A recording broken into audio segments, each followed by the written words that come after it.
Welcome back. This is Dr. Jin Sung, and this is part 3 of autoimmune disease. So today we'd like to kind of recap everything that we talked about, and then all the different strategies that you can use that can be simply implemented in your life that can create change in your health. Before I get started, I would like to thank everyone who has instant messaged me and asked me questions. Feel free to ask those questions below the video so everyone can learn from those things and create a sense of community within our Facebook page. I'd like you to share these videos because we're trying to change lives. We're trying to do it and provide quality information for everyone to see and utilize. And also like the page so you can go ahead and look back to our previous videos. It's very important to watch these videos in sequence so it makes more sense to you. So today's video is part 3. Obviously you got to go watch part 1 and part 2 to make more sense of what we're doing in part 3. Okay? So let's go ahead and recap some of these things, right? If you look at autoimmune diseases, in the medical sense, they just wait for it to get to end stage, right? You have all these symptoms that are going on and you're trying to manage it at a point where it's almost too late, right? And what are they used for medications? An immunosuppressants, things like Humira, right? Or a steroid, right? A steroid to calm down the inflammation and another medication to suppress your immune system in order to minimize the symptoms that you're experiencing. But in reality, it's not just about symptoms, it's about the underlying root cause. What is the underlying root cause of your autoimmune disease, right? If you have rheumatoid arthritis, psoriatic arthritis, Crohn's disease, celiac disease, what is the underlying cause? That is what you need to get to in order to help or recover from autoimmune disease. So let's look at it, right? The loss of self-tolerance. Your body's immune system doesn't like your own immune system or your own tissues, right? So in rheumatoid arthritis, it affects the cartilage within the joints.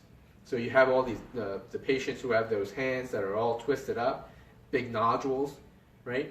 It has an autoimmune process going on against your cartilage. So if you have celiac disease, you have autoimmune disease that's going on in your small intestine, right? So we got to look at the underlying causes as to why that might happen, right? We talked about pollutants, environmental pollutants. There's an excess amount of glyphosate, herbicides, pesticides, heavy metals, pollution, and those types of things that are just floating around in the air, and it's creating problems for us, right? It's in our food, it's in our environment, it's in our water. And then you have those major toxins like mold toxins, maybe heavy metals, and those types of things that create havoc within your immune system. Food sensitivities. Gluten is a big one, right? There's a lot of reaction to gluten and cross reactions to gluten, cross reactions to food that people replace for gluten. Things like rice, quinoa, millet, and those types of things. We also got to look at infection.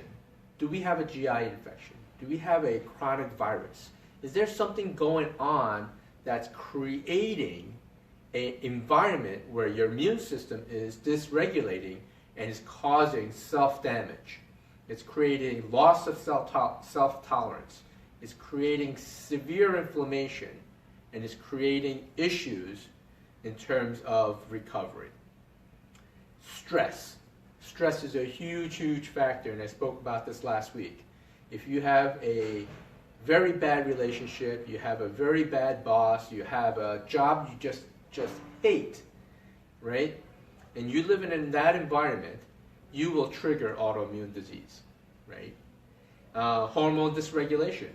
When you have problems with hormonal fluctuations, right? When you go into puberty, when you go into menopause, when you go into pregnancy, right? All these things, there's huge hormonal shifts can create a shift in inflammation and towards autoimmunity.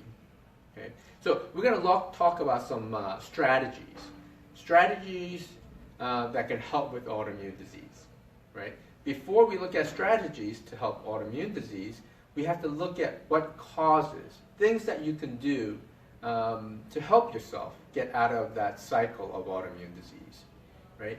The first thing is you really have to manage your stress. You have to manage it. If you have a very stressful job, right, and you have to keep that job, then you have to find another way to manage it. You have to manage that job and the stress level that comes along with it. That means meditation, that can mean exercise, it means more sleep. It's all these things that can create an environment where less stress or the tolerance for stress is better, right? And then you have those people who have high-paced jobs, and then they go out and they want to do a triathlon because really they want to push themselves and see how far they can go, right? So if you do overtraining and you have a lot of stress, that overtraining will spill over and it creates more inflammation, right? If you're that individual who needs to go on a 20-mile bike run, and then you have to go swimming, and then you have to go hiking on the weekends, and just to make sure you're doing even better and building more muscle mass, you got to go do CrossFit. You got to do it all, right? And then it creates inflammation. And it creates inflammation, and it stimulates something called interleukin-6, right? It's an immune messenger which causes inflammation, and then you have a flare-up of your Th17 system, which will attack tissue and cause autoimmunity. So sleep management, overtraining is a big, big issue with most patients. Sleep deprivation, right? There are people who can't fall asleep or wake up in the middle of the night, and those are different issues. But there are people who actually will try to burn the midnight oil, right? They won't go to sleep. It's like 1 in the morning, go, oh, I got to watch one more YouTube video on this, right? It's so funny. And then they go to bed at 2 o'clock in the morning, they're up at 6. Well, I can do that. Yeah, you can do that for how many days before you crash? So are you that individual who goes 4 or 5 days like that, and then come Saturday, you're just on the couch and just sleeping all day long, right? All that sleep on Saturday does not help you recover the sleep that you lost Monday through Thursday, Monday through Friday. It just does not. You need to get to sleep early and get the sleep that you need, because the healing occurs when you sleep, right? You have to be able to sleep. Another thing is poor relationships, right? Whether it's a friend, or a spouse, a boyfriend, a girlfriend, right? Or like you're an adult and you have parents who are just condescending and just down on you all the time. If you are in that environment, you got to figure out a way to get out of it, right? If you're in an environment that's abusive, right, and your stress level goes up every single time you see that individual, that's bad. That creates autoimmunity. And then I see these patients who also have a negative self-image, a negative self-talk, right? They have this internal dialogue with themselves, and they put themselves down all the time. I'm not pretty enough. I'm not handsome enough.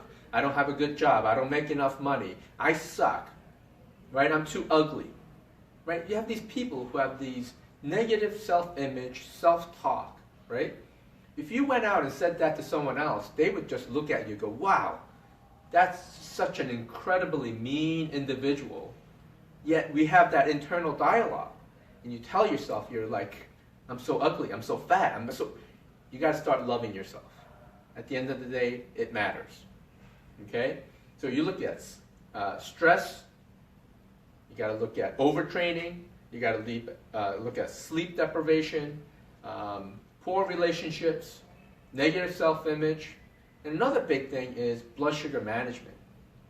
People will go out and they'll have this huge pasta dinner, right? They have this huge spike in sugar, and then a huge drop.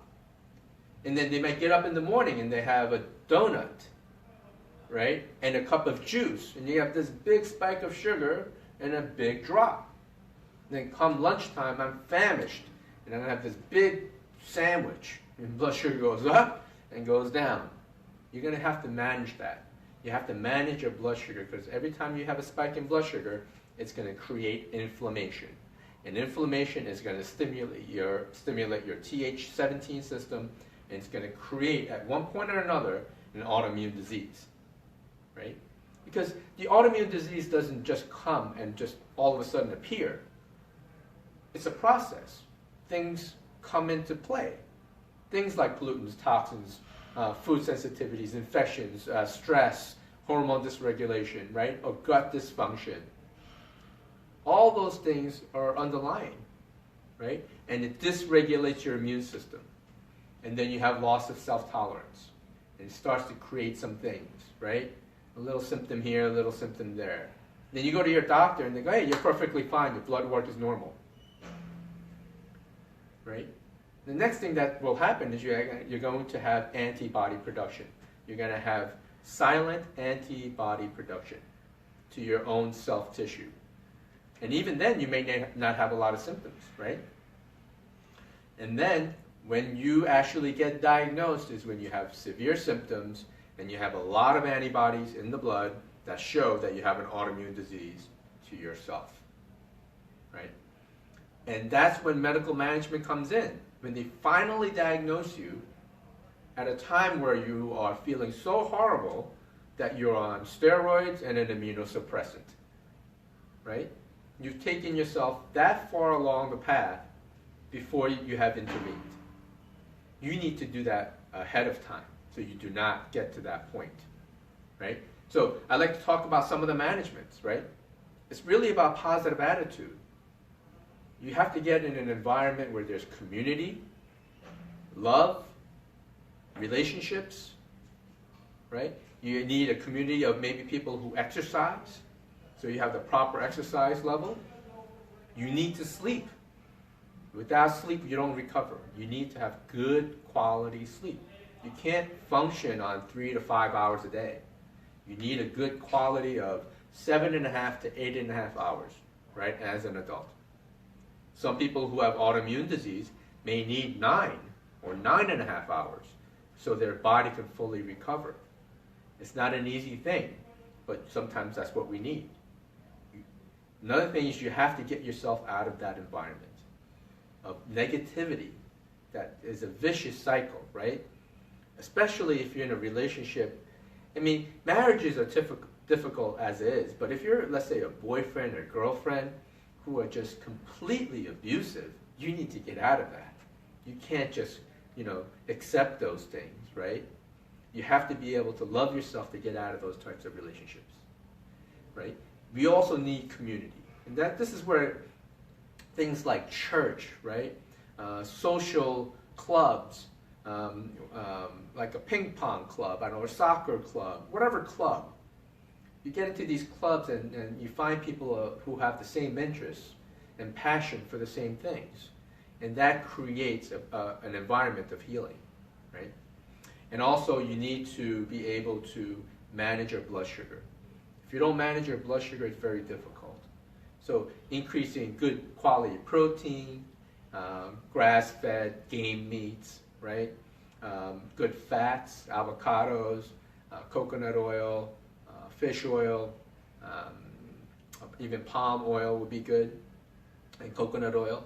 All those things, good fat elevation is a very good thing for autoimmunity. So look at increasing good fats, high quality protein, and then using good fiber in order to manage those things, right?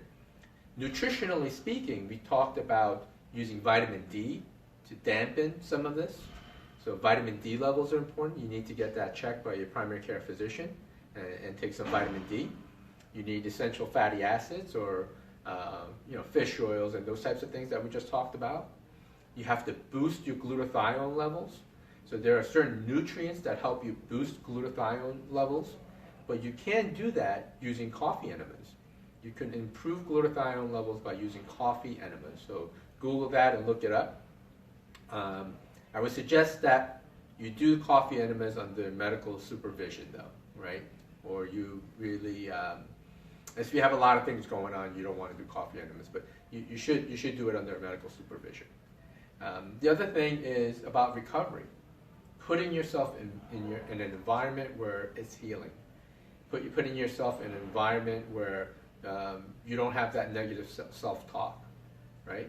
Because you can change your mood instantly, right? For example, think about something really sad in your life, a passing of a loved one, right?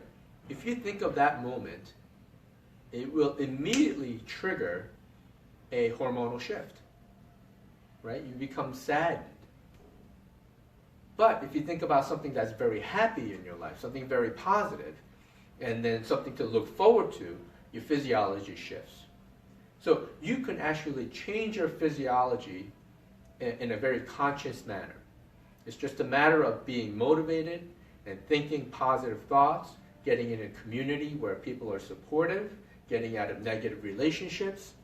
You have to be able to do those things for you to thrive. You have to put yourself in an environment where you give yourself the best chance not to develop autoimmunity, but also to heal and recover from autoimmunity, right? So if you like more information, go back and watch the other 2 weeks on part 1 and part 2, right? And I'd like to thank everyone who is sharing the videos, because this makes a big difference, and it makes a big impact, because people are getting misinformation about autoimmune disease and how to take care of these things, right? One other thing that I did forget to mention is the foods, right? There are certain foods that trigger autoimmune disease. The big one is gluten, dairy, soy, and then following up is the nightshades and lectins, okay? So you might consider doing an elimination diet, something to clean up your dietary intake to dampen the autoimmunity, all right? But I really do appreciate everybody. If you are interested in a consultation, you really need to call the office. I know some people are messaging me through Facebook, but it's difficult to answer all those questions. But if you did call the office at 978-688-6999, you can actually set up a complimentary 15-minute phone consult with me just to determine if you're the right person to come into our office. So I'd like you to take advantage of that, and then we'll see you on the healthy side. Next week, I had a patient ask me to do diabetes. So next week, we're going to talk about diabetes and all the ins and outs about managing blood sugar, which is an important thing that plays into autoimmunity. Okay? So we'll see you next week on Tuesday at 12:30. Have a great day.